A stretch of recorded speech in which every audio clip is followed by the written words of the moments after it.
This is the scene in Athlone where two children were playing last week when they were allegedly lured away in an incident that is now before the courts. It's like any green area anywhere in the country where children play surrounded by homes and where they should be safe.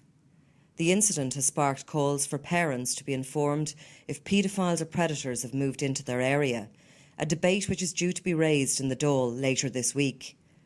Today we talk to parents and politicians who say that legislation needs to be brought in urgently to protect children and to inform parents of dangerous individuals who may have access to would-be victims. There's a great sense of shock around Athlone and its community, realistically.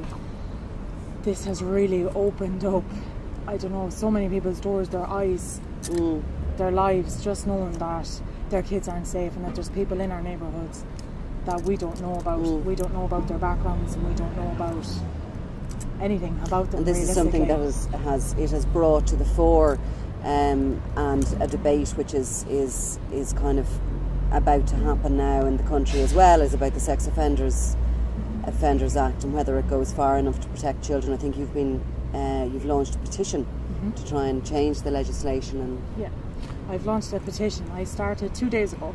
I've been going on houses in Athlone, just knocking door to door.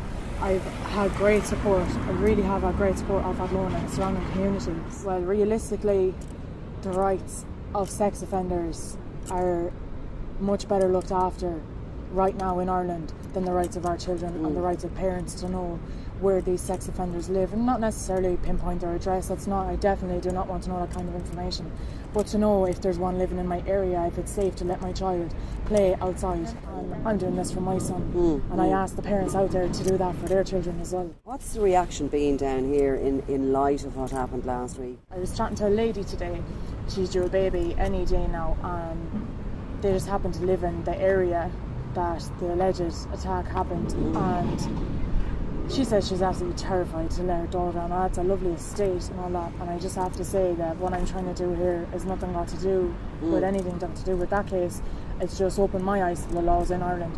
But that lady is terrified to let her daughter out of her sight now. And she's trying to explain to her 5-year-old daughter that if somebody comes up talking to you, don't talk to them. And her daughter is so innocent, and she's like, but why, mommy? Why can't I go out and play where I have always played, where there's never been any problems? Why can't I do that? Because the parents of Athlone are worried sick right now, and not just Athlone.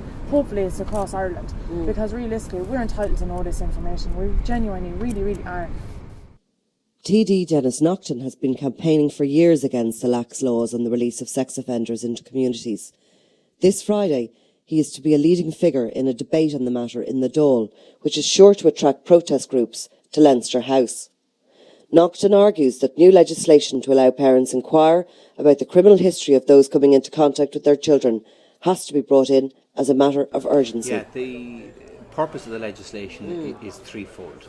One is to introduce a limited form of Sarah's Law. Sarah's Law is a law that's in place in the UK that allows the police to make a disclosure of information regarding a convicted sex offender that's living in the community.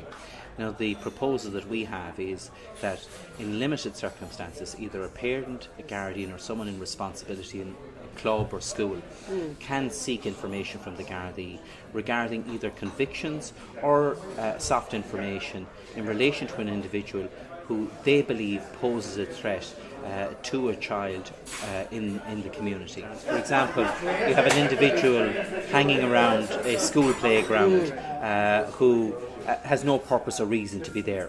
Why are they there? They can go to the Gardaí and say, look, I have concerns that this individual is hanging around there. Have I anything to be worried about?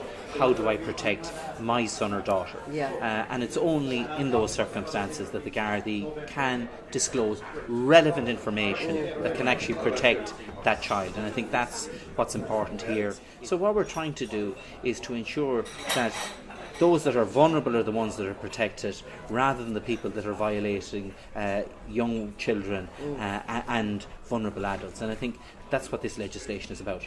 The other aspect of it is to try and close off some of the gaping loopholes within our 2001 sex offenders register.